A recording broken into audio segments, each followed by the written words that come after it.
Good morning, good afternoon, good evening, all. Welcome to the weekend edition of the Midweek Mix-Up podcast with your host and co-host, WandrinDutch and the General C. How are you doing today, Hello. Not too bad, not too bad. This week has gone so quick. brother? Let's see you back to content creation and it Yep, disappears again. yep, it disappeared. Yeah, I think I uploaded my video on Tuesday. I dropped it as a surprise. Yeah.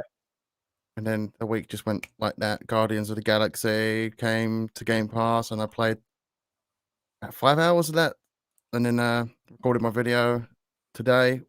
Just got to edit it, and then that's done.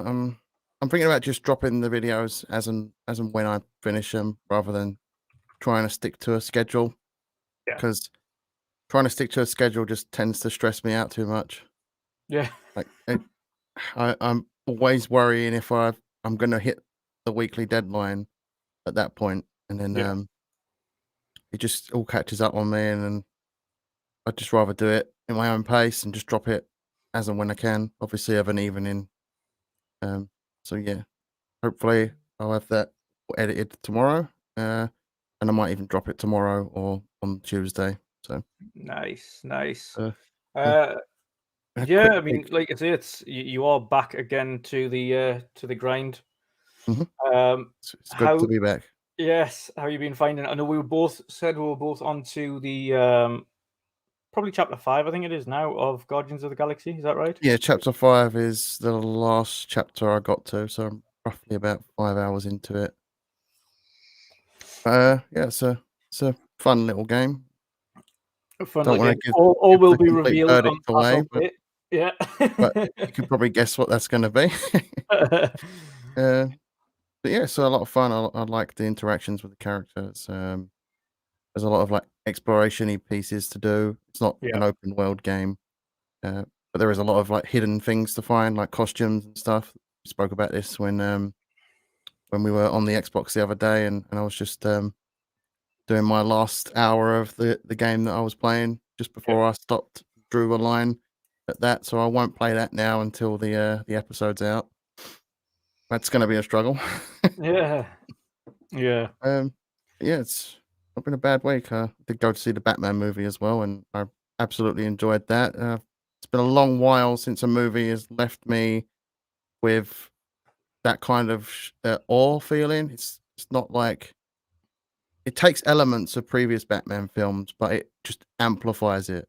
It really brings that detective feel to the Batman, and I just really enjoyed every moment of it. I've been thinking about it every day since I've seen it. Yeah, it's I haven't seen it as yet. For me, I've been playing a bit of GT7 still, played a little bit more with Irwin. Probably be jumping on that again after the show with Irwin while he tests out an SSD got for the PlayStation. Um, test out the very cheap headset I've got for it, just because it's better than the rubbish thing I got with the PlayStation, the tiny little one earpiece thing. Oh, they're Um, annoying. They're like your in-flight headset. yeah, they're really bad. um, but other than that, been playing PUBG with yourselves. Oh, I've that was a also been blast last playing. night. It was so funny.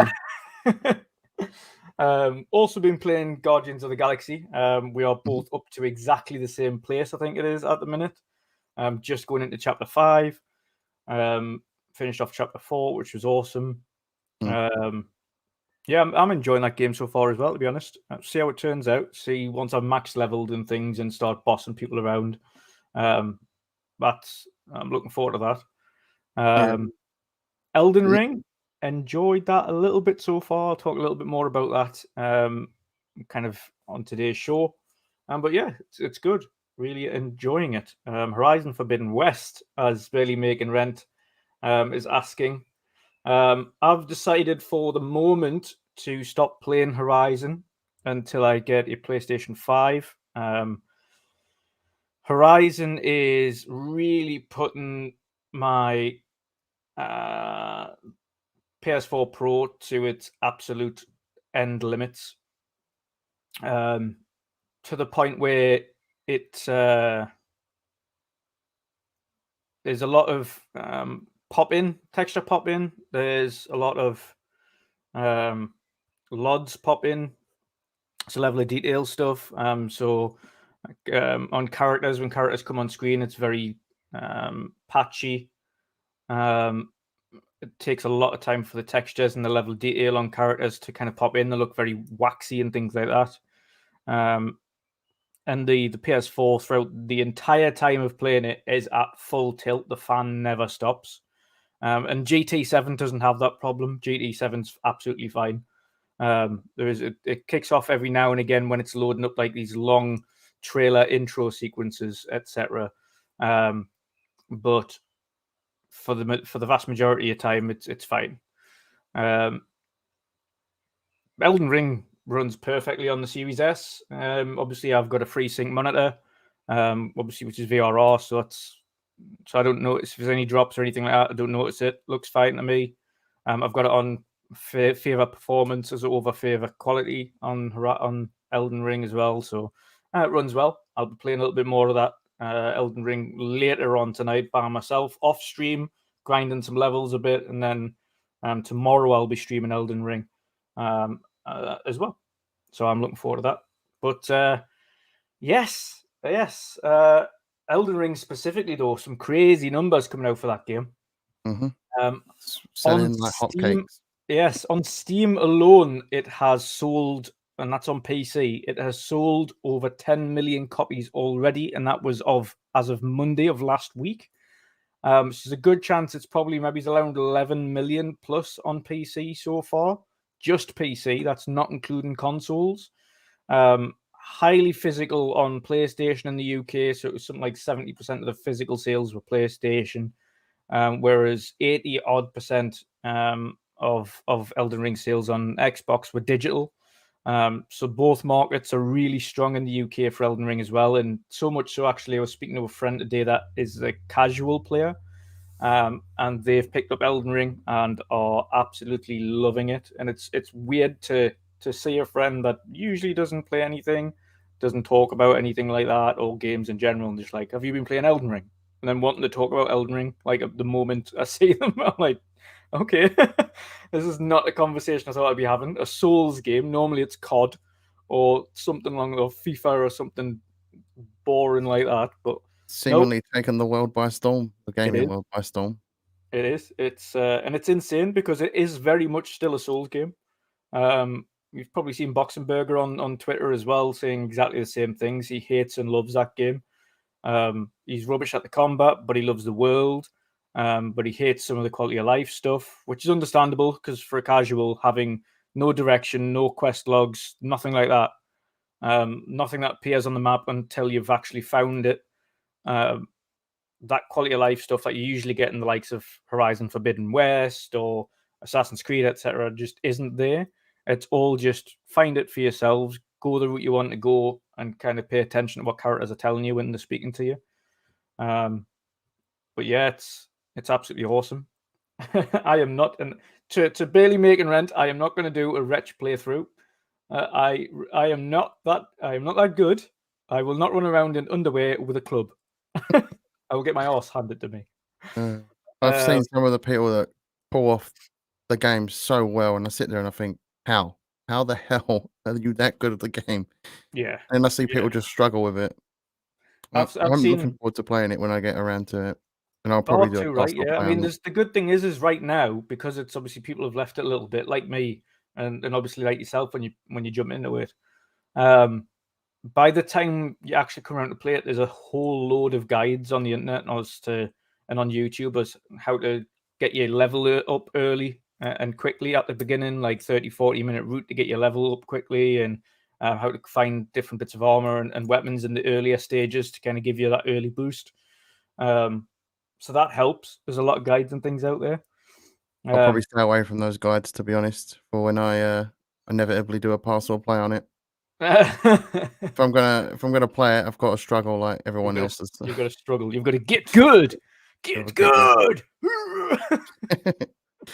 But no, it's okay. Barely making rent. I will watch you do a wretch playthrough. If you stream a wretch playthrough, I will watch you do that. That's a promise. 100%. Yeah, but I've seen a lot of people as well. Quite a lot of Souls diehards as well that have put Elden Ring as their favorites. Favorite of all games. And to be honest, there's so many people streaming it; it's obscene.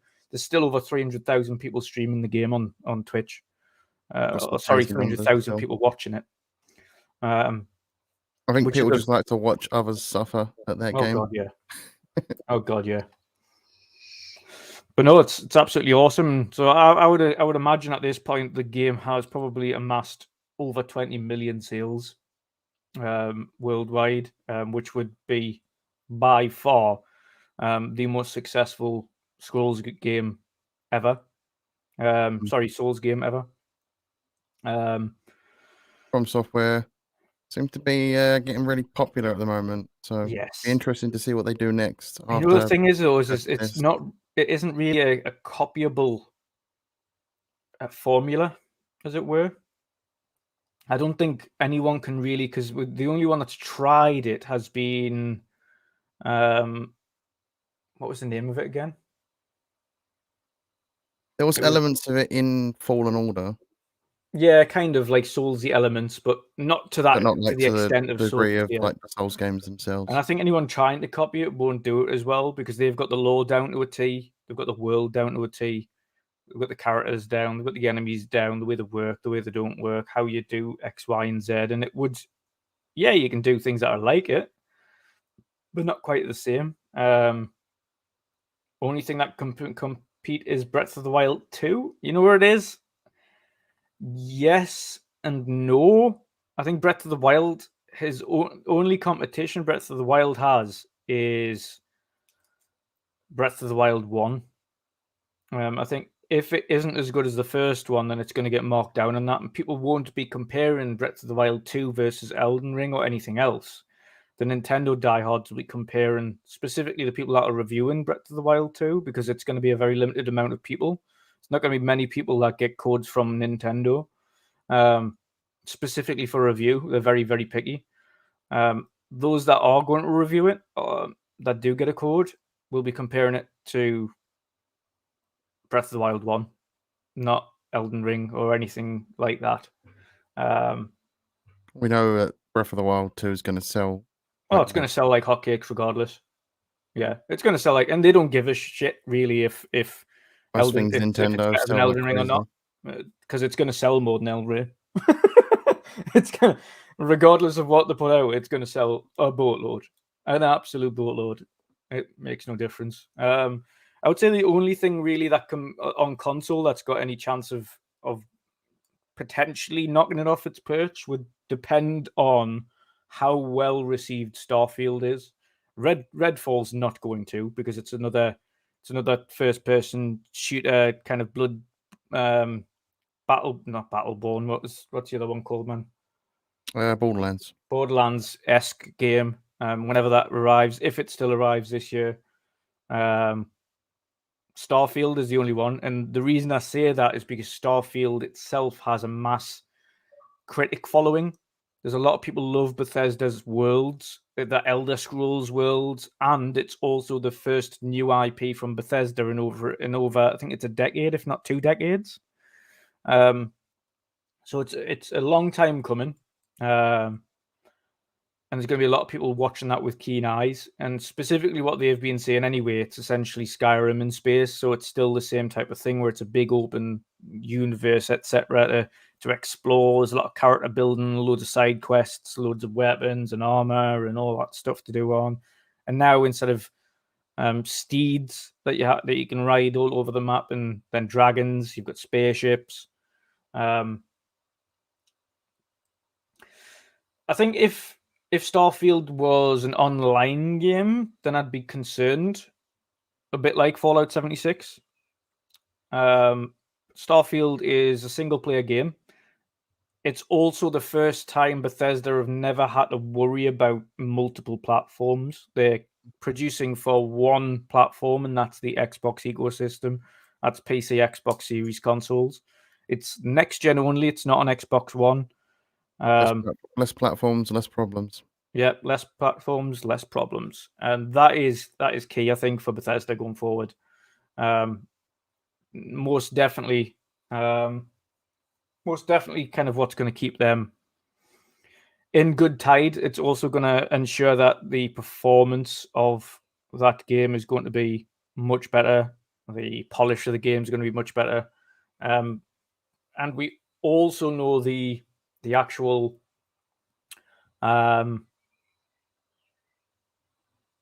story building in that game is going to be good.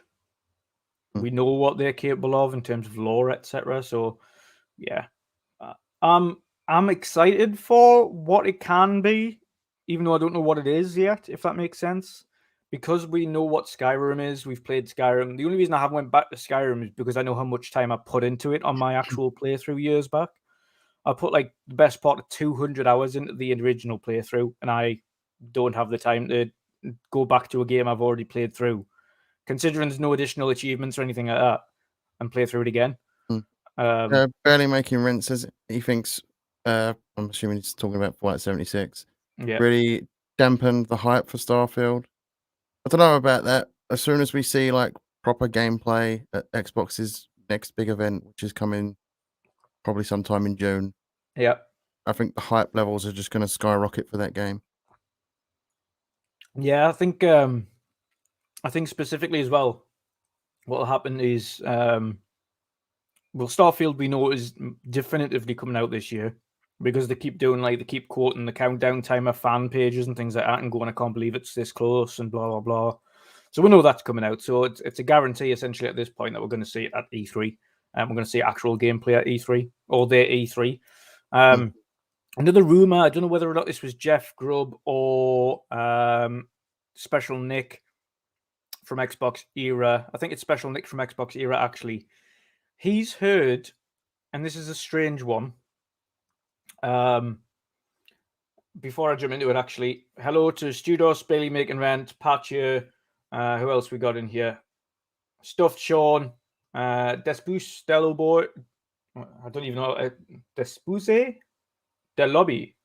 I don't know if I pronounced that correctly, but thank you. And everybody else that's watching or not watching or even watching after the fact. Welcome, everyone. But yes, Special Nick has said that he has seen, or at least he's been told, that there's 2 events this year by Xbox. And those are in May and September. Nothing about June, which would be E3. Which is weird. So are they ditching the June E3 timeframe and pulling it forward to May? Could be, because as far as we know, there's no actual E3 planned this year, is there? Digital? I Again? thought they'd give up on that, unless I'm like... No, it's still meant to be digital again this year. Maybe they want to differentiate themselves from being in that E3 time zone where everyone associates that event with E3. So, yeah. Could be So, yeah, it's a bit of a before. strange one. But yeah, if we're going to be in May, I'd love it to be May. It's only 2 months away. Yes, please. Watch party for that. Yeah. Yeah, definitely. That'll definitely be a podcast again covering that. I've got a better way I'm of more covering it. excited to see the things we don't know about that could be coming this year. Yeah. Like what they did with Forza Horizon 5. Yes. Yeah. No, I'm looking forward to covering it this time around because I've got a much better way of doing it. Because of now I have the Elgato. Elgato just captures anything that's on anything, so I can literally just put the stream on the Series S. Elgato stream that. Well, essentially, I capture that on my Elgato to the PC and then stream that out onto the stream, as opposed to trying to stream a YouTube stream on the PC whilst also streaming from the PC. Yeah. So, and then you always get that like delay because you're trying to use up too much stuff. Exactly. And then trying to get all of your party. I think last year, Vin was, I think, the culprit, and he kept on. I don't know which stream it was. I think it was the Sony stream, and like, that you was were me there, and Jen? Marion. You and Marion, yeah, wasn't it? And just were like 10, 20 seconds ahead. It was quite a chunk. We were getting so excited. Like, shut up! Oh God, that was fun though. But yeah, of course, once we've got everybody on tilt as well and on the same thing, that'll be awesome. But yes. Second to that, let's talk about a show that did happen this week: the Sony State of Play. Yeah. Focused on Japanese publishers, and in this case, it may as well have just been the Square Enix show because they showed off 4 new games. What did you make of the State of Play? I didn't watch all of it. I just watched mainly a few of Afterwards, the the ones that you wanted to highlights look at. because I just flicked through everything I wanted to sort of see. Yeah. I was disappointed by that Capcom dinosaur game. It was me sitting there thinking, are they trying to reboot not Turok? I can't even remember the name of the game now. Dino Crisis. Yes. Yeah. Yeah. Yeah, there's me sitting there thinking, oh, is this a chance that they're rebooting that? No. So I was disappointed by that. Instead, it turned out to be Anthem, but with dinosaurs. Yep. So yeah, I'm not really bothered about that. I guess it could be a fun 15 minutes blast.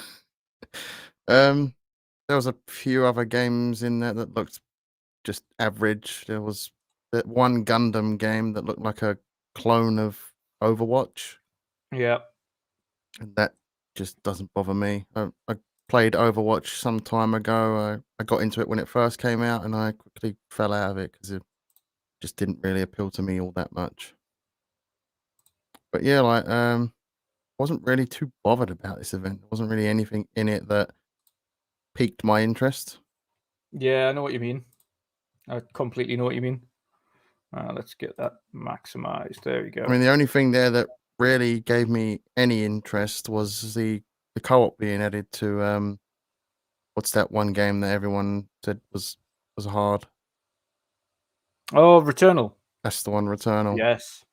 Yeah, that's probably the only thing that appealed to me. So if I ever get round to playing Eternal at some point, when I You eventually know, when I get first PS5, seen this Dino Crisis thing at the front, when they Mm. seen the suits, I was like, oh, so they've just ripped off Anthem. That's just essentially Anthem. The whole walking into the it's suit Anthem. is exactly like Anthem. Even that part there is Anthem. Yep. It's Yeah, Anthem. so my dreams of a Dino Crisis reboot are just fading at this point. Especially the ragdoll physics of all the dinosaurs as well. I mean, look at them. Like hundreds of millions of thousands of raptors. I think we don't even think at that point when the dinosaurs were around, there was that many raptors. Specifically in herds, they would have mauled each other to death by then. But even that character there with the red hair is a Dino Crisis hint. Yep. There's a character in Dino Crisis with short red hair like that, and it's just at this point they're poking the bear. They're going to anger fans. Stop teasing us and just do it. Oh, it's just Anthem. It is. It's Anthem with dinosaurs. I mean, I don't know. Can they fly? Can these suits fly or not? Because if they can fly, then it is essentially Anthem. I'm sure we'll find out. Yeah, I'm not interested in this whatsoever. I've tried Anthem before. I'm not interested in this. No, you know what it is? I loved Anthem. It's a damn shame that EA just decided to shit can that game because it had very much potential. It had really great lore. The game had a lot going for it, and I really hope at some point EA and BioWare are allowed to return to that world. I don't know. I think that's probably dead now. I thought it was kind of lackluster, to be honest, and felt like a rinse and repeat of so many other things. And that's why I gave it a pass in the episode I did on it. Yeah. It's a shame because it did have potential to be something good and compete with the likes of Destiny, but they fumbled. They fumbled the ball. They completely fumbled. They dropped the ball on that, so that's their fault. Yeah. Yeah. I mean, it was a good game, and like I say, I enjoyed what I played of it, and I played it early on, played it for quite a while. The combat was satisfying, the traversal was great. Like That's Billy another making thing. Rent saying. On screen now is the only other thing that really piques my interest is Ghostwire. I also agree with Bailey making the loot was meh. because it was, unless you did like really high end raids, you pretty much got nothing, and you need to just level yourself up. So yeah, it's got some work to do. I mean, it's never coming back to it now, which is unfortunate, but certainly nice to jump around into every now and again. I don't understand why they put another trailer for this out though, considering the game's out this month. Yeah, I don't know. I won't be getting it immediately. I'll probably be getting Yeah, it. me too. It's something that's on my list of a game to play, and I'll grab it on PC at some point. Yeah. But I'm in no rush for it. I'm more interested in seeing what people think of in the reviews. I mean, the thing is, it's coming out on PC and it's coming out on PlayStation. I'd be Mm. very surprised if Microsoft don't try and get it onto PC Game Pass. They could, but maybe that's something in some sort of contract with. Yeah, but the contract is that it's on PC and PlayStation. And PC Game Pass is still PC. True, could go into Xbox Game Pass. Because technically, there's nothing else. I mean, although technically you need to build into it is the achievements, but They even then probably they'll have could, achievements for Steam. but maybe they out of respect won't do it just to not sort of, I guess, ruin any grounds they have with Sony. Yeah, and that would be the only thing that pauses me getting it on PC. Really, is the achievements side of things. Do I pick it up and just get the achievements on Steam, or do I pick it up and because I don't want to have to. I'm not one that often plays games through more than once. If I've enjoyed a game, I'll enjoy it once in one playthrough. Well, I mean, I think achievements do transfer over because I played Halo Infinite on the Xbox, and then I unlocked a bunch of achievements on Steam, so I didn't have to get those achievements again. Oh, I think it's as long as you've got your Xbox account and your Steam accounts connected together, it unlocks all the achievements for you. Yeah, and that Stranger of Paradise is a game that I cancelled my thing for. I had a pre-order for it and I cancelled it. I am not confident enough in that game to want to spend money on it at this point, so I'll wait until it's in a deep sale. Look at the reviews. If the reviews are really bad, which I'm expecting them to be pretty bad, then I'll just not bother with it at all. As much as I'm a Final Fantasy fan, I'll wait for the mainline game to eventually come out, if it ever comes out on Xbox again. This game does look interesting, Forspoken, but it's been delayed, so It has, and good job, really. If you want to polish it up more, great. There's no rush. Is this a PC and PlayStation game as well? Because PC I'll and probably get this on PlayStation. PC. But it is. This one's a 2-year exclusive to PC and PlayStation.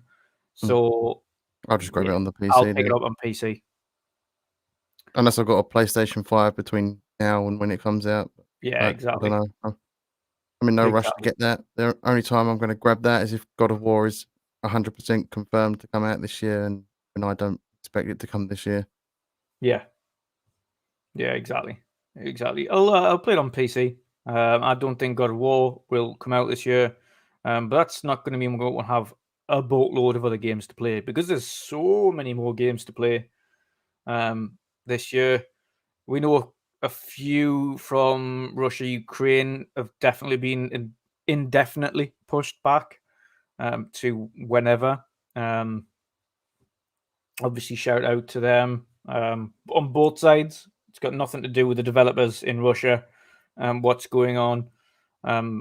They're obviously affected by it as well. And of course, those in Ukraine are seeking shelter and safety and defending their country at the moment. So, and obviously, anybody in Russia can't speak out and speak the truth because they get arrested. So, they can't do anything. They can't say anything.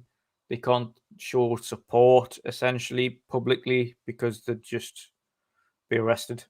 So, That's what happens when your government is led by a tyrant. Yep, exactly. Gundam. What did you make of Gundam?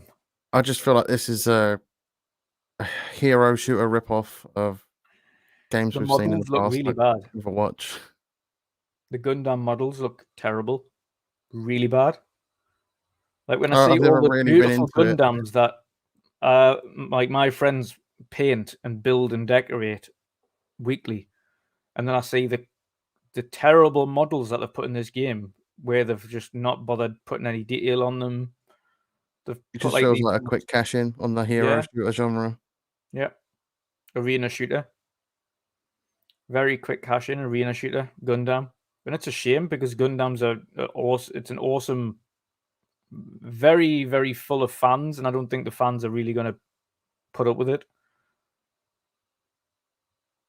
Yeah, it just looks like every other hero shooter to me that's tried to come and clash with the likes of Overwatch. Yeah.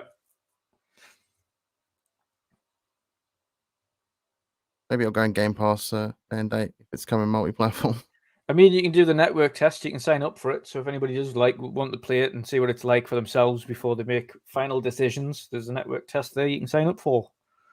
Are you going to be playing this?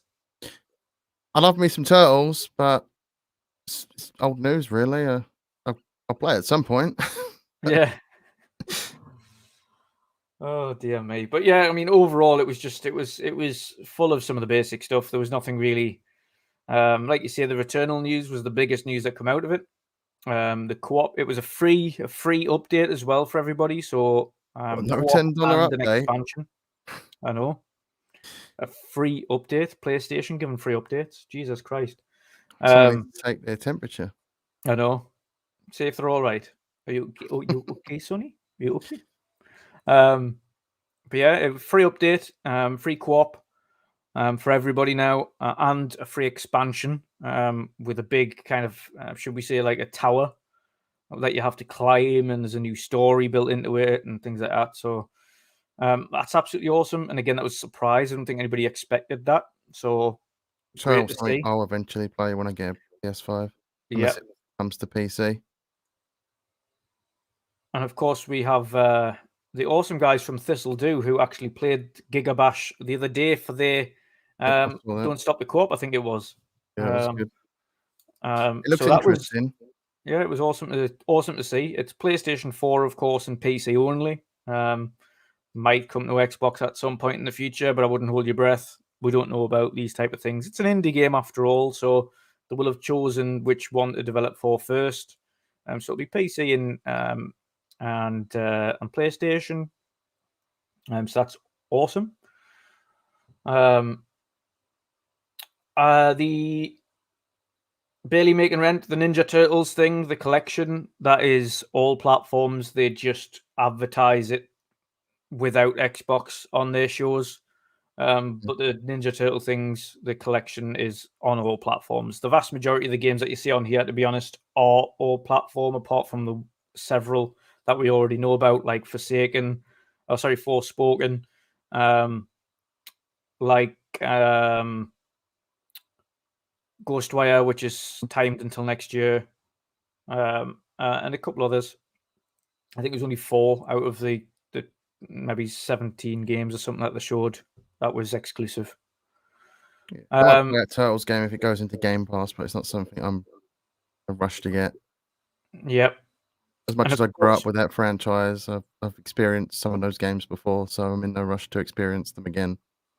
yep. If you're an anime fan and you like JoJo's Bizarre Adventures, you have a Street Fighter-esque brawler for JoJo's now with 50 playable characters. It's quite a lot. That's coming out early fall this year for PlayStation 4 and PlayStation 5. Not sure if we'll ever see it on Xbox, to be honest. If you've got a PlayStation, then you'll enjoy it. So enjoy that. It depends on how well it does against the rest. This one we know is coming to Game Pass. So if you have Xbox Game Pass, enjoy. It's Trek to I've Yomi. not seen this one before. I must have skipped through this. Trek to Yomi. It is essentially like a side-scrolling Ghost of Tsushima. I'm very much looking forward to it. It is one of my most anticipated indie games for this year. You said it's coming to Game Pass, right? It is. I'll be doing a parcel play on that then.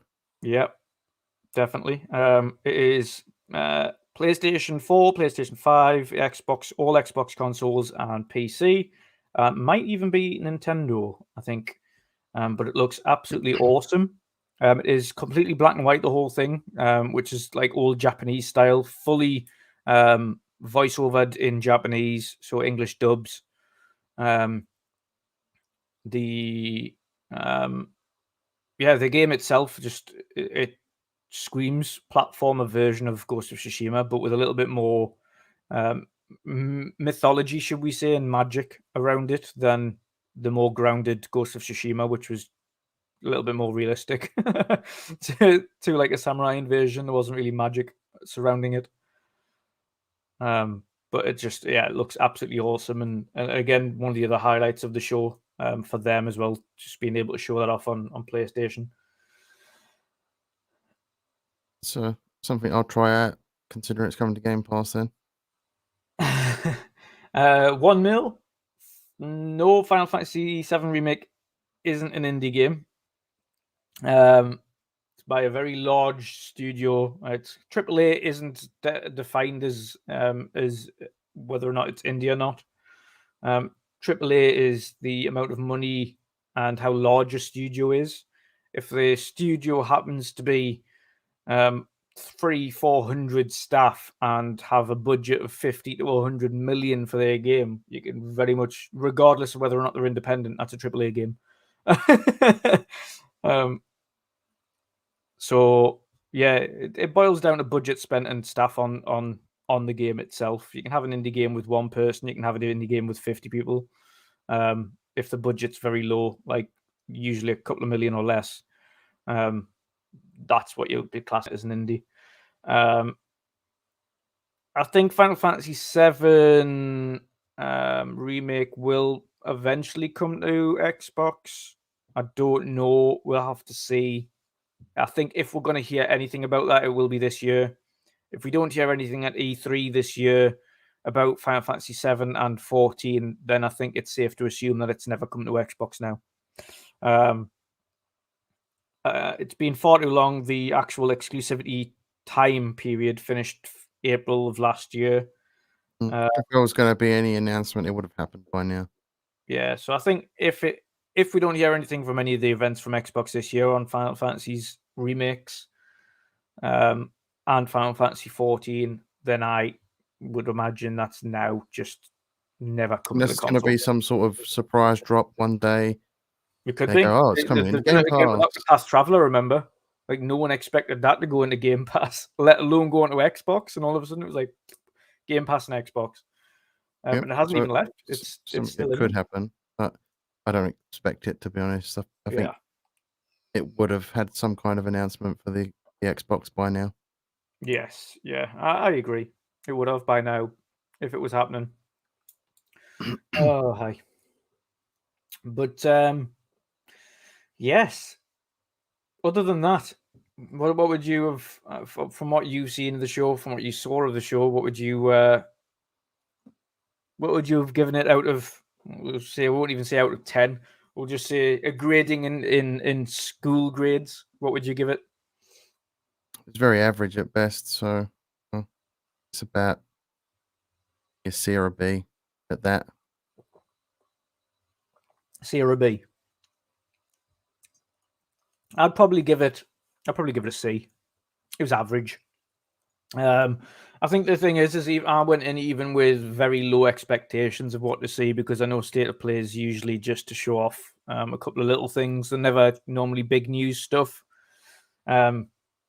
You know when they're going to do big news announcements, because it's usually around the E3-ish time. They're going to do their own like bigger event, and they kind of publish it a little bit more. This isn't that. And they do these from time to time. It's usually every couple of months. They'll do a little State of Play where they kind of give updates on certain things. And because we knew previously it was going to be 20 minutes long and focused on Japanese publishers, we knew it wasn't going to have God of War, wasn't going to have this, wasn't going to have VR. They said it wasn't going to have VR, so that was already covered off as well. There's a lot of people expecting big things out of this, and I know they already set expectations of what we were going to see, and some people when they said it was Japanese publishers only, a lot of people were saying God of War. I was like, well, it says Japanese publishers only.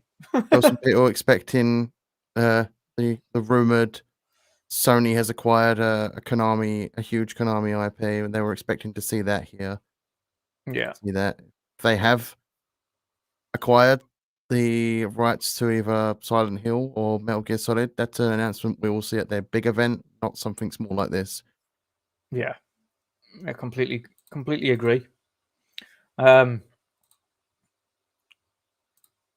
But yes, I mean, Jesus, well, that's pretty much the end there. I think we've got one more trailer to show on that, and that was the conference. Like that was the literal, like you've watched the entire conference here on screen. But yeah, it was essentially specifically the end here. It's all Square Enix, and none of these games look like. I mean, the art styles are cool, but none of them look anything fancy. Yeah, they don't appeal to the likes of me. I understand who they're for, and I fully understand they're probably some amazing games, but for me, it's not something I'll rush out and try.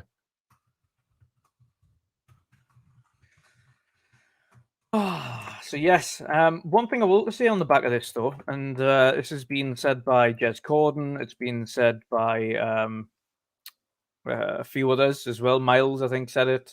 Jeff Grubb, I think, said it as well, and quite a few.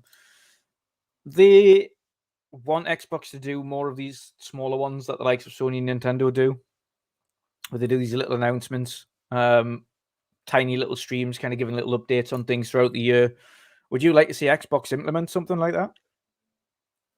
Mm, not too bothered, to be honest. When Xbox do their thing, they go out all out and show as much as they possibly can. I mean, it couldn't hurt to do more things like this on the smaller level. Yeah, But for me personally, I'm that worried. The small shows I don't really tend to watch immediately anyway. Like this, I think I watched it a few days after it actually even came out, and wasn't something that I'd rushed to.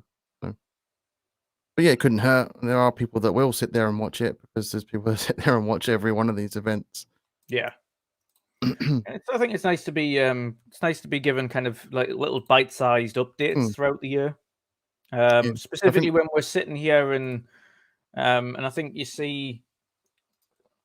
you kind of see these articles where certain developers leave or you haven't heard anything from a game in like a year and a half after it was announced and you haven't heard any updates on it, and you just want to be given kind of little bite-sized updates as to what's going on with the game, its current state.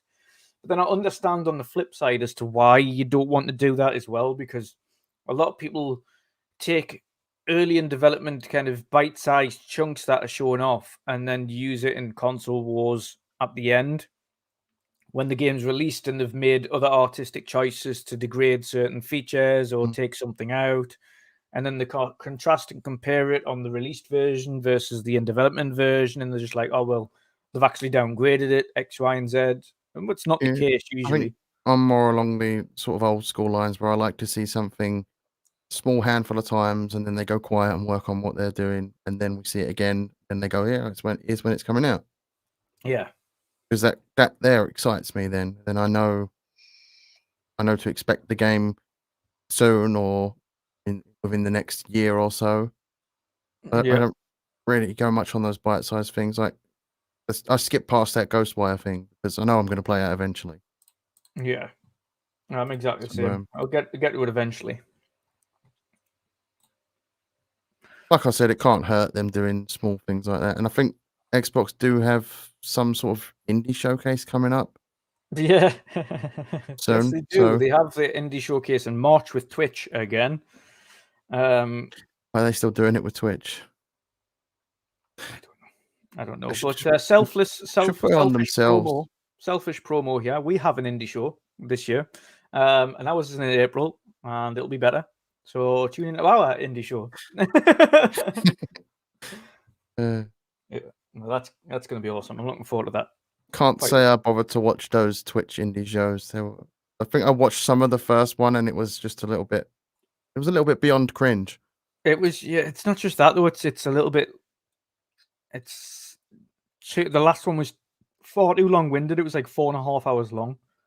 And a Um, lot of the hosts seem like they're not even interested in talking about what they're dealing with. it would have been cut down probably do about 3 hours if they didn't do these little stop gaps in between every 10 games, and give their thoughts on every game that they'd seen. Yeah.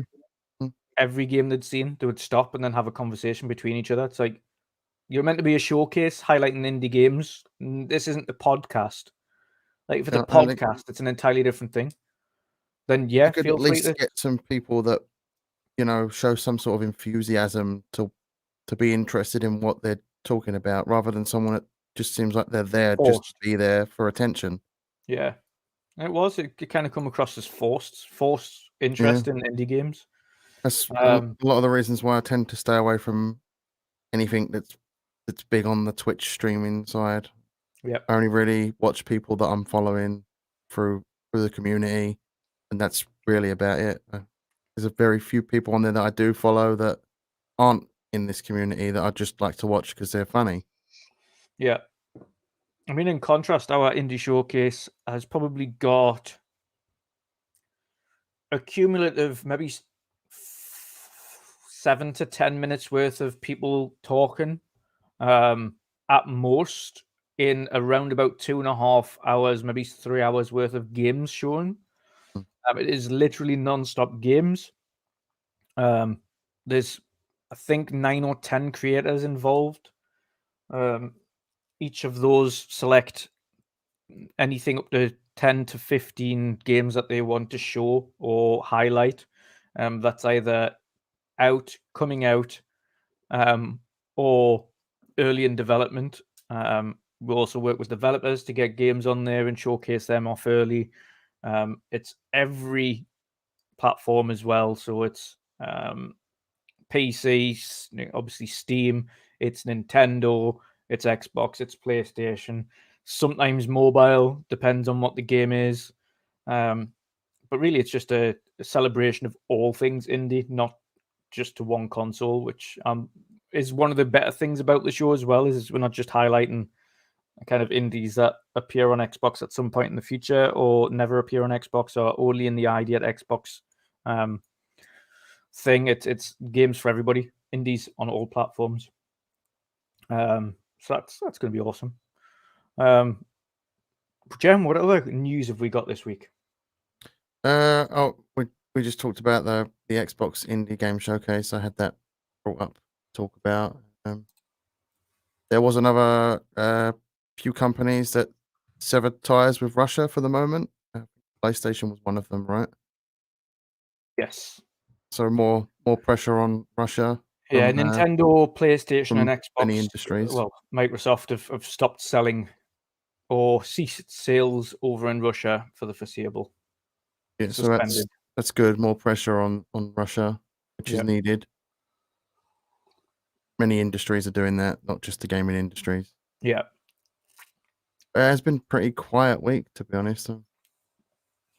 It has. It has indeed. Very Oh, dear quiet. me. But what yeah, I want to have a, without kind of giving your overall final verdicts and impressions and things, let's have a chat about the first time I've seen the General. Really? Dazarus, the first time you've seen General C? Hello. His beautiful southern face has been on this before. Yep. What? Yes. But yeah, what do you make of and we were both in party anyway, playing Guardians of the Galaxy, and the one thing we were both just speaking about really is the music, because Yeah, we're the very much soundtrack like is 80s rock fans. it's brilliant. I love it. Just Yeah. you load up the game and I just sat in the menu for like must have been 5-10 minutes, just listening to it cycle through all the songs. Like, oh, I know full well that this game's gonna be pretty good by its soundtrack. I was trying not to give too much away there, Yeah. so I had to think about what I was gonna say. And then like instantly you load the game, and then the album, Star-Lord album, it's playing. Character sitting on his bed, and that album is actually done by a group of the developers. They came together and made the band themselves. and it's bloody brilliant. I actually thought they was a real band. Yeah, so did I. To be honest, I was like, I've never heard of these Star Lords, but they're Yeah, actually really good. and I It's sat there and proper I like a just proper throwback, yeah, like 80s rock band as well. yeah, and I think it's the entire album. You could sit there on that bed and just listen to the entire album. So that was pretty interesting, and I had some really good songs in that album, considering it's just the devs that came together to make that album. So it's That's really good. good. Nice little knowledge there. Nice little knowledge base. I didn't know that, and that's really great to hear. I read that on Twitter that it was a small group of the devs that came together to make that. So that was really interesting. That's awesome. No, I didn't know that, but I'll be putting it. No doubt it's on Spotify at this point, so I will Oh, be. I believe it's on Spotify. Yeah, I'm Yeah, pretty I'll sure be it's on adding that to my YouTube as list. well. I'm just gonna find the entire list of songs played on the Guardians of the Galaxy thing and just put that into a playlist. Yeah, I It mean, is such an awesome playlist. even between missions, it's pretty cool because you can go up to the music player and change the songs you want to play. There's a whole bunch Yeah, of just real chill world out. songs in there as well, and you got the entire album of that band that the devs made. Yeah, Yeah, so a lot to take in with that game. it is. The It is a short lot. 5 hours I've played, considering I'm hearing this game is like a 20 to possibly 30-hour long game, I've barely scratched the surface. Yeah. And one thing we liked as well is, like you say, and the one thing I did is we found the vast majority of the starting costumes, should we say? So the Yeah. initial costumes that you can find. So I found Mm. all of the Guardians of the Galaxy 2014 costumes. So the Yeah. film The movie, yeah. from then, the first movie That was costumes, a and nice touch because there's a lot of people out there that say that this looks like the bootleg version of Guardians of the Galaxy, but actually it's more akin to the comics. They yeah, represent the comic counterparts of the Guardians of the exactly, Galaxy. exactly. The So, only thing is I'd love to have had. mm, It sounds dodgy but we've seen him as Star Lord mm, on every version of Guardians in the pictures. I would love to have seen the costume version of 2014 as Chris Pratt, mm. not as the character that Yeah. you're from the comics. Because Yeah, it would all have the been others, cool. like Gamora and Drax and Groot and Rocket, they all look exactly like you've seen them before. Mm. But your main character, Star Lord, doesn't. Yeah. And A that's lot the of only people one say thing. they're Like, a bit bootleg like The Witcher Guardians. now, because we know when The Witcher's getting its next update, it's also getting the Netflix update, which allows you to look like Henry Cavill. That's cool. Yeah. It would have So been cool, but I can see why they didn't do it. It probably would have been very expensive to get the likeness of. you would think that, but at the same time, Disney have already allowed them to have. Yeah. And I I don't guess think it Chris Pratt depends would have on been how bothered far their about him being contracts in a go. video game. That was awesome. Mm. I think it's because at the end of the day as well, from a celebrity point of view, it depends on. And I don't think Chris Pratt's one of the dickheads from what I've seen anyway. No, I think he probably would have been fine with it, to be honest. Yeah, But and I think I don't know. you've got to think specifically video game wise, you've got to see that as good publicity.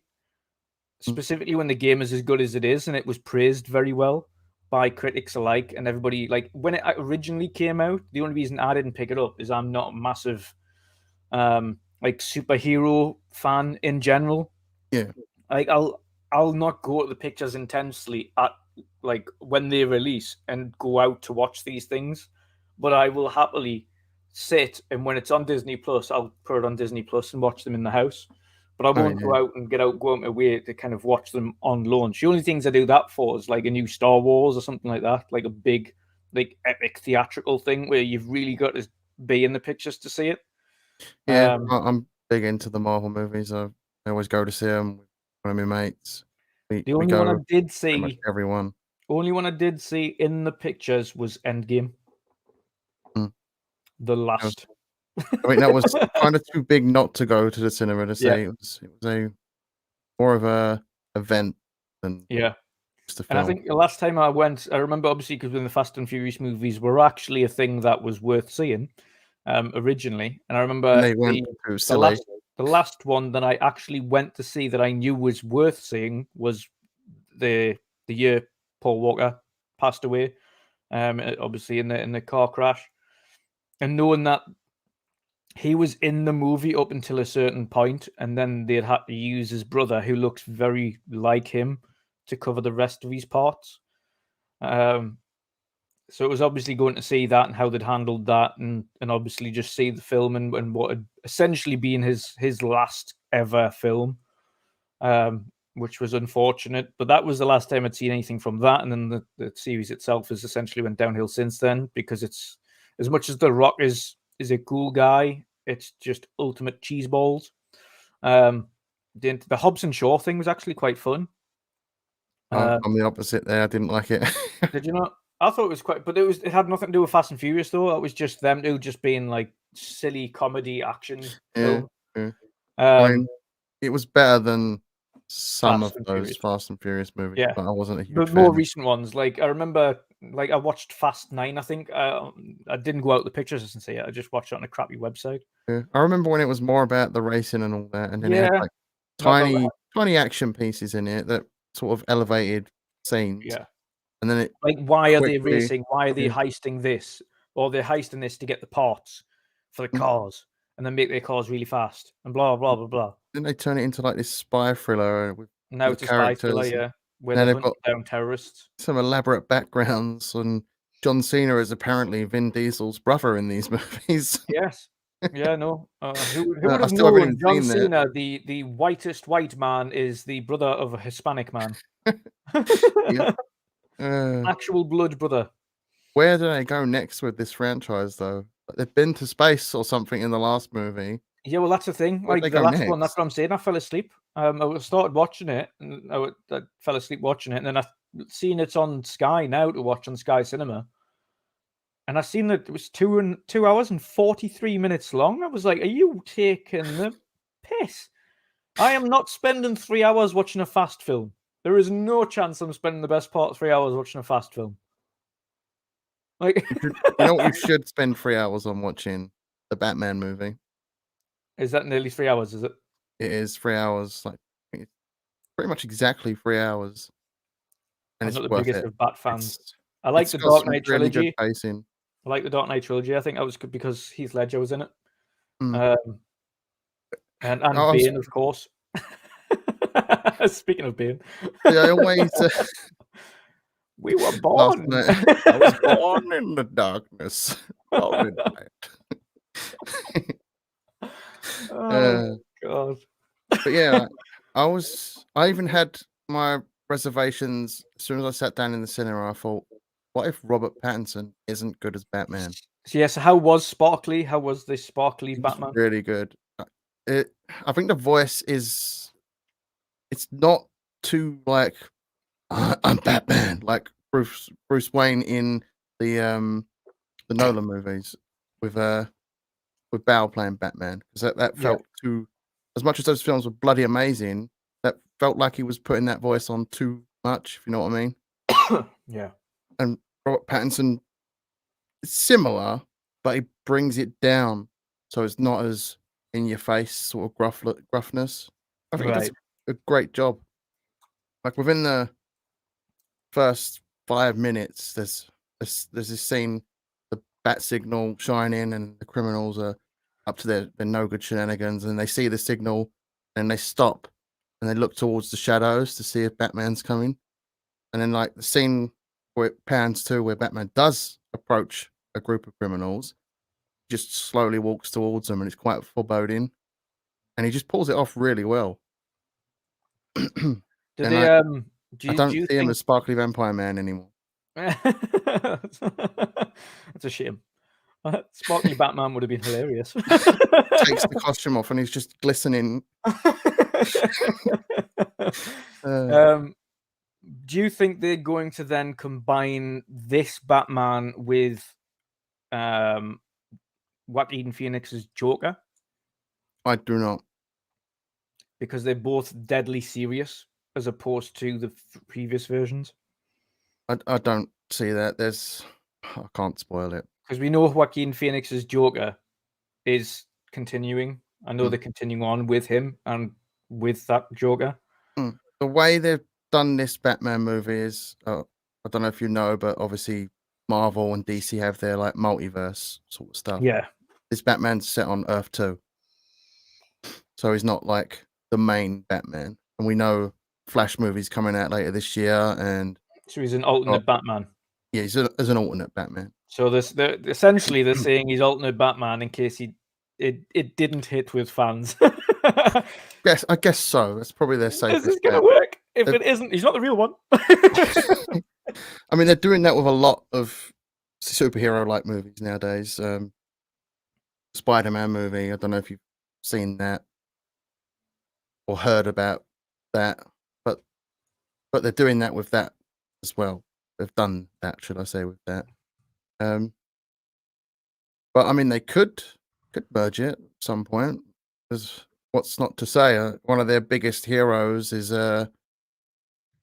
around time travel and multiverse stuff, and that's the Flash, and he's always up to no good changing it by accident. Yeah. So they could eventually get to a point where they decide to do a storyline from the comics, which is called Crisis on Infinite Earths, and that inevitably leads to them merging universes. So they could. It's been received really well with fans, this Batman movie, so that could be something they want to do in the future. I'm really looking forward to seeing the new Joker, to be fair, whenever that kind of comes to fruition, because I really enjoyed that first Joker movie. Phoenix's really Joker good. was just insane. Just you can see like his actual psychosis, and that he's like hates. He's not even that. He's obviously got mental issues, but you can see he's just sick of society and the way society's been, and doesn't like it anymore, and no one takes him seriously. And he's like, I'm going to kill myself, and she's like not listening to him. He's like, see what I mean? Like, you're just not even paying attention to what I'm saying. You're just like, here's some tablets, fuck off. Yeah, I can't wait to see the sequel to this Joker movie. Been confirmed that they're working on it now. Yeah, and he's not really the type of person that does sequels, so that must have impacted him pretty well for him to go, well, I'm coming back for the sequel. But he put a lot in. I mean, you've seen how he took over that role in the way that very much like Heath Ledger when Heath Ledger did Joker. Yeah, like he's a method actor. Fucking Phoenix. Look at how skinny he was in that movie. He lost a lot of weight for that movie. Oh God, yeah, both of them. I mean, even Christian Bale is a method actor. One of his films, the Machinist or something. Yes, The amount of weight he lost for that was crazy. Yeah, he was unbelievably skinny. Actors like that, they commit to the role on a level that a lot of actors don't. Yeah, they're the actors that just some of the best because they put their everything into their role. Yeah, and obviously we know Robert. The thing is that, and the problem with the likes of Robert Pattinson, etc., is that they are, and the same goes for what's his face that played Harry Potter, Daniel Radcliffe. Yes, the problem both Robert Pattinson and Daniel Radcliffe have is they're both part of these teen films and universes that people are so used to seeing them as. So he's a sparkly vampire and he's a wizard. So if you see them in anything else, it's hard to take them seriously. And this is the thing that they have to live by because it's Harry Potter was essentially the best part of a decade of his life, if not more. Similar to Robert Pattinson and Twilight. That was about 7 years, if not a little bit more, because that was the best part of 7 movies long or something stupid. I mean, a lot of people take the piss out of him for being those Twilight movies, but again, it was a big franchise, just like Harry Potter was. Take a long look around. If there's anyone out there that hates that movie more, it's him because he had to live through it. Yeah, and I've seen some of his indie movies since then. He's a really good actor. So Daniel Radcliffe's exactly the same. You've seen some of his weird Guns Akimbo. Yep, I've not seen it, but I've seen trailers of it, and it looks really good. And obviously, I'm going to get around to it. It's on my list. The Woman in Black, the horror films. I saw him in a film called Jungle, I think it was. Yes, and he's good in that. It's bloody amazing. I never thought the day would come where I go. The Radcliffe's pretty good. That was the actual real life one, though, wasn't it? The actual story where it was him and several other people went into the jungle and tried to find this tribe, and then had to escape. And he was essentially the only one that got out. Yeah, it was really good. The amount of weight he lost for that movie as well was crazy. He's done loads, but the thing is like you mentioned, though, Robert Pattinson, he's in this point now where he's starting to try to get into other films. Yeah, I mean, Whereas Daniel Radcliffe is now to the point where he's been in that many other films since Harry Potter. People have kind of got accustomed to him not being Harry Potter now. Oh, I mean, Robert Pattinson has been in loads of movies that people don't know about. He's been in a lot of indie movies. Yeah. He's done that because he got typecasted when he was Sparkly Vampire Man. And it's a shame that a lot of people see him as a Sparkly Vampire Man, and I'm guilty of that myself until I've seen some of his indie films. Now I'm like, shit, this guy can act. Yeah. Unlike his counterpart in the Sparkly Vampire film, who can't act. But yeah, She like has I one said, mood setting in every film she's ever done, and that's deadpan.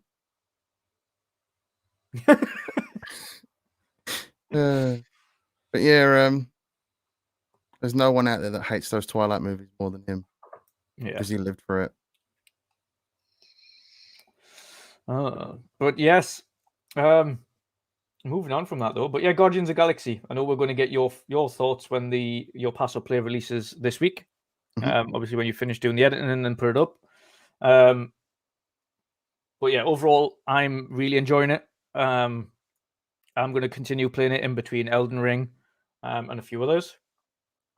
Of course, when I'm jumping into the likes of PUBG with yourselves and Pat for late night gaming sessions, doing Bane quotes till God knows what time in the morning, or playing Halo, or playing I was GT. born in the PUBG session. Yeah. I was born in the PUBG. So, see, I sound more a little bit like more Morgan Freeman than Bane. I've been practicing that Bane quote all my life, pretty much, since I've seen that movie. Oh, dear me. But yeah, so yeah, I'm looking forward to playing more of it, to be honest. I'm finding it relatively like it's a nice, easy one to relax to. You can do it in bite-sized chunks because it's chaptered. Yeah, it's not like you just continue doing it. It like breaks it up and it's like chapter's finished, and then you're back on your ship. You're like, right, great. Listening to the soundtrack again. Yeah, and then you can just there you go, save the game and off. That's probably where like an hour of the gameplay for that has gone. It's just me listening to the music. Yeah. I don't blame you, to be honest. 80s music is some of the best music ever written. It's brilliant. I didn't appreciate it until about 2 years ago. Sat down. And then you realized how awesome it was. This is really good. Yeah. Because I don't think like growing up when I was in school, everyone was into like rap music and stuff like that, and sort of grew out of that when I left school.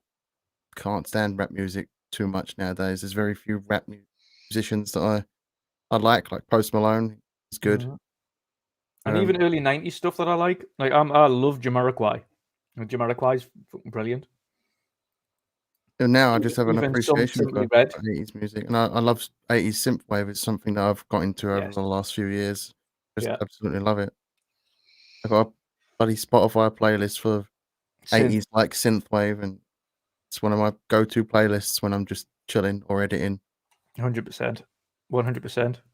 It's one of the things as well I'm going to continue with, and that's Elden Ring, of course. Early Impressions is definitely a much more accessible game than previously, than ever before. There is a lot to it, a lot to get used to. It is a big game. It's not something I'm going to be beating overnight. It's something I'm going to be chipping away at for a very long time. I'll take it in bite-sized chunks. It hasn't gripped me so far like it has for a lot of people, where they are playing it non-stop or wanting to play it non-stop. Right now, it's a game that I enjoy playing. I enjoy watching. Can I just quickly respond to a message in chat? Yeah. Sean, go into settings. There is an option to turn off the music and replace it with stream safe music so you can stream the game. Star-Lord, I'm guessing, will be the stream safe music. And that is something I put in my Pass or Play episode on purpose because I want people to know that they can stream that game safely. Yes. So go into the options. Pretty sure it's in the audio options, and there's like a button press in there that switches the copyright music off and replaces it with stream safe music. So if you want to stream that, do yourself a favor. Stream safe music Star-Lord. I'd assume it probably is. Yeah. And Well, probably then maybe you'd be some good just anyway because Star-Lord's music's really good. some background music, I'm guessing. Considering it's something the devs put together themselves, I'd imagine it's stream safe. But yeah, turn that setting off on, I mean, and do yourself a favor and stream that if that's something you want to stream. Yeah. Oh, awesome stuff. Awesome stuff. But yeah, so news has been pretty light otherwise. So it's a nice short stream for us today, about an hour-ish long, hour and 10 minutes. But yeah, what are you going to be playing after this? I think, like you say, I might be, if Erwin is on, I'll be jumping on GT7 for a little bit. But after that, I'm going to be playing some more Elden Ring, getting into that, leveling my character up a little bit more in preparation for a little bit more of an in-depth stream tomorrow night before I'm on Boom's show. Maybe, depending on time, maybe jump on and get a couple of rounds of PUBG, and I don't know, haven't decided yet. Back to the main quotes. Yeah, that would be cool. I got a What couple about of yourself? games What are you going to be playing? downloaded. A couple of games I want to try for pass or play. Yeah. Not decided which one I'm going to do first. Battletoads, Transformers Battlegrounds, or that game that recently just came to Game Pass, Kentucky Route Zero. It's going to be one of them, unless I find something else that Battletoads. Battletoads. Okay, Yep. well, Battletoads it is then. You will love Battletoads. If you've not played Battletoads, you will love it. Have you tried it yet? No, I've never played it. Never played Never. a single Battletoads game in my life, but it looks Teenage Mutant Ninja Turtles like, so Yes, and the humor is ridiculous. You will like it. There is many characters to choose from. Many characters are interchangeable. They've all got their own special abilities, their own capabilities. You can switch them on the fly in the middle of the game. You don't have to stick with the same character. There are some frustrating parts, but you'll enjoy it. There's some pain in the arse enemies to beat. It is co-op, but I think it's couch co-op. I don't know whether or not they've added online co-op yet. Someone might be able to correct me on that. I'm going to have a quick check. Battletoads online co-op. Check. Hopefully either tomorrow or Oh. Tuesday, Des, is when the Guardians Pass or Play drops. Also, it's mostly spoiler free. All the footage is within the first 3 hours of the game, and I'm gonna try and make it my point to avoid putting cutscene footage in there that's spoilery. So it's spoiler free. Nice. But yes, so what you're going to be doing the rest of this week is this. So Battletoads is one of the ones you're going to be playing now, because I've told you. I'm gonna try my hardest to do 2 games throughout this week for Pass or Play. Nice. Just so I can try and get a jump start, because there's some Hunt Showdown content I really want to get to, and got to finish the script for a video that I'm working on for that. Nice. Try and get a jump start this week. Fingers crossed I can make that happen. Yes, fingers crossed. I'll be looking forward to seeing that. I'm looking forward to seeing your Guardians of the Galaxy Pass or Play as well. That'll be very interesting to see. The next 48 hours or so. I'm gonna try my hardest to get that footage all put together tomorrow, so I can get it out as soon as possible. Awesome. I've decided not to do premieres for that anymore. Yeah, just drop them. Just gonna drop them. Yeah, that's fair. No problemo. So awesome. Nice, easy little show for a Sunday evening there, all wrapped up. Jen, it's been a pleasure as always, brother.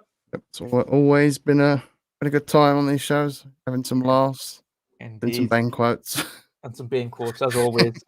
If you let people know, brother, where it is that everyone can find you, of course, and where they can find your awesome Pass or Plays. You can find my Pass or Play episodes on my YouTube channel, the General C.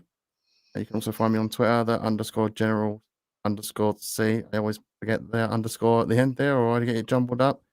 Still can't change it because I've either got an account that I made a long time ago, because General C has been an alias I've used for quite some time on Xbox. So yeah, I'm going to try and change that at some point. I'll have to figure out if I have that account. I'm pretty sure I do have another General C account that I just never used. So I need to figure out my login details and delete it so I can change the name. Nice. But yeah, that's where you can find me. I don't stream on Twitch anymore. I'm gonna switch to YouTube. That's what I've committed to.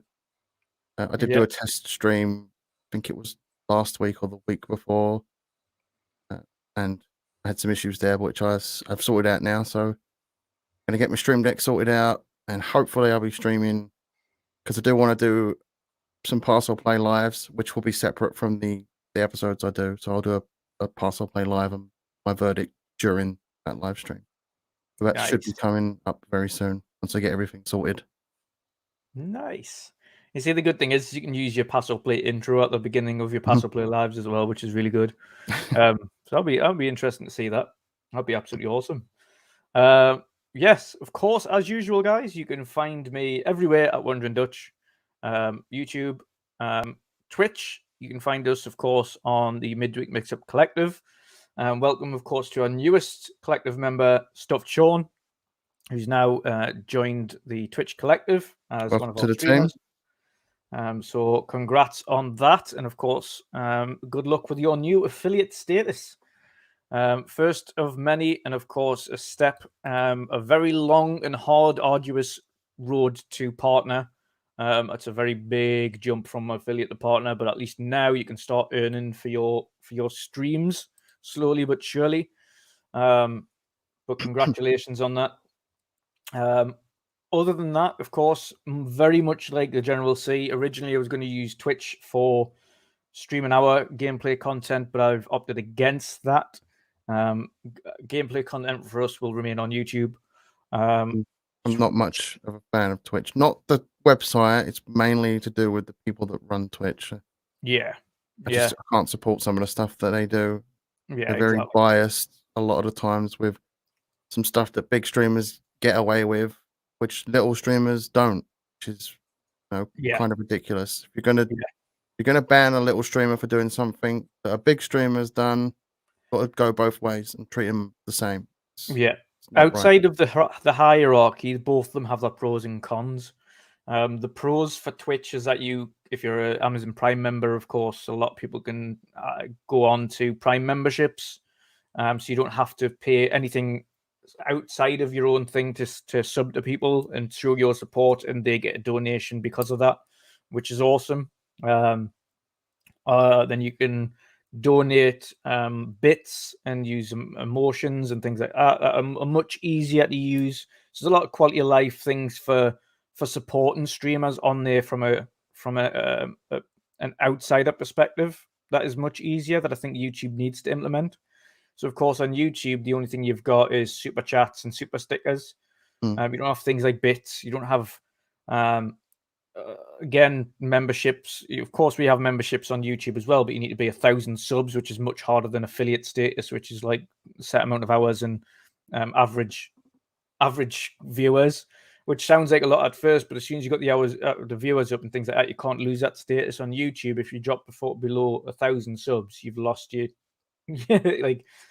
You just lost it entirely. You need to continue to keep that above 1,000 and obviously keep growing to get more and to get more favorable advertising and more favorable pushing. So it's harder to get to that section on YouTube to start earning than it is on Twitch. Twitch does pay out a little bit more as well. You do really rely on memberships and super chats on YouTube because the ad payments are shit, to say the least. They're terrible. It's more like the level of quality you can stream in. And the bonuses on YouTube is that you can literally go up to 4K 60 if you want to with HDR if you've got a supercomputer with the internet connection made of solid diamond fiber. They are capable of doing that. The negatives on YouTube is you can't do full-on 24-hour streams. At least I've not been able to. The positives for Twitch, of course, is you can just stream for as long as you want forever, and it'll be fine. Of course, and then you've got the VOD, and then you can highlight and clip and things like that. And you start to be able to clip things on YouTube, but it's not quite the same. So they both have their positives and negatives, but we're sticking to YouTube, much like Jen is for gameplay going forward. It's going to be higher quality streams. The reason why I decided to switch back well, not back, but switched to YouTube was the fact that that's where my audience is, and I don't want to have to drag them away one platform to the other. And I'm going to try and work on the settings for 1440p. I think that's what I'm going to max out on. I noticed Dr. Disrespect is streaming 1440p at 60 as well at the minute. So, and that seems like a good middle ground. It's very sharp. Picture quality is great on a 4K TV. And I think that jump from 1080 to 2K is probably going to be more worth it than the requirements from 1080 to 4K. I think the requirements of 4K is a little bit too much. You need something like the best part of, I think it's like 70 to 100 meg upload on top of kind of a several hundred meg download. Of course, we have the download covered. Obviously, with 1 gig in the UK, we've got 1 gig downloads. Some places have got 2 gig now. But the upload in the UK is terrible, and it always has been. Like, the upload in the UK is like 50, 60 meg max. And, like, I've not seen anybody go above that, whereas in America, you can get gig up, gig down. I didn't push the wrong button there, did I? I was supposed to mute myself temporarily. So yeah, you did mute yourself. I couldn't hear my cough. I thought I accidentally touched the wrong button, which is, I don't know if it'll work now. I'll try it. Yeah. Swearing beep. Yes. So you can just beep your swear. Let's do that. Let's do some fake swearing. Go for it. Shut the. Yes, I like it. Nice. I probably won't use it too often. I know Gaz, I think he has a similar thing where he pushes a button to beep. Yes. I won't use it too often. I don't tend to try and swear too often when I'm on a podcast. Just have respect more than anything. Yeah, I don't mind. Like I say, on ours anyway, you can swear to your heart's content. We're an adult stream, specifically organized. Our entire channel is not child safe. Mainly because we're Europeans and we, in our vocabulary, swear words is just part of what I think I just made it a goal not to swear, just in case I'm invited on other podcasts. Yeah, some podcasts out there, they don't like the swearing because the time of day they're streaming and all that. So, sort of just tried to curb my my language. Daz, come on, you swear as much as I do, if not more. But yes, it's been awesome, guys. Thanks everybody for tuning in today. Of course, Daz, thanks for catching us live on a Sunday. Stuff Sean, of course, Bailey making rent. Who else? We had Patcha in a little bit before. 1 mil, of course, there in the chat.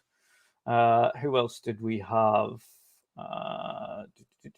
Stuff Sean, I think I've already mentioned. Studos probably listening in the background there, unless his migraine got the better of him. Despul del Lobby, to you as well, sir. Thank you for joining us. And anybody else who joins us after the fact, I hope you enjoy what you watched. And of course, you will see us again, as usual, on Wednesday for the Midweek Mix-Up podcast. And then on Monday evening, of course, you will catch me on Primetime Gaming. And then last but not least, back again on the weekend for another episode of the Weekend Edition. Throughout the week, randomly, I'm not going to have schedules. Just whenever I've got the time to, I'll be streaming games, what them games are, whether it's Elden Ring, of course, I've said I'm going to do on Monday. So Monday night, I haven't set a time yet. I'll just drop it live when I go live. Elden Ring, and throughout the week, I might do something else, maybe some more PUBG or Halo or something. It depends. Or bang quotes. Or bang quotes, yeah, bang quotes everywhere. Left, right, and centre. Hope you enjoyed the show today, hard to guys. believe we're almost on 10 episodes of the Weekend Edition already. It's gone. I know, it's so crazy, quick. isn't it? Episode 8. Now, it is the funny thing is last week we were on episode, what was it, 77 or something of the actual main show. What was it? Or 70? Oh, no, yeah, we were on episode 70 of the main podcast last week, as well as episode 7 of the Weekend Edition, which is really weird timing. We literally caught exactly the same amount. So that's awesome. We're going to be on another one as well. So we're going to be on almost 10 episodes coming up soon, which is just crazy. By the end of the year, we'll have probably about 30, 40 episodes of Weekend Edition, which is just going to be crazy to think about, if not more. I'm looking forward to it. We'll try, and I think in the future we'll try not to, because we'll try to just keep it between ourselves. Keep these ones a little bit shorter for the weekends. But you never know. We might have happens. we might have a couple of surprise guests along the way, depending on availabilities and who they are, etc. But even then, yeah, it's been awesome. I can't believe it's been 8 episodes already as well. It's crazy. It's been a blast. I'm enjoying it. Yes, most definitely. Most definitely. But thank you once more, everybody. Hope you have an awesome evening. And of course, we will see you all again next week for another Weekend Edition. Have a great night, guys. See you later, everyone.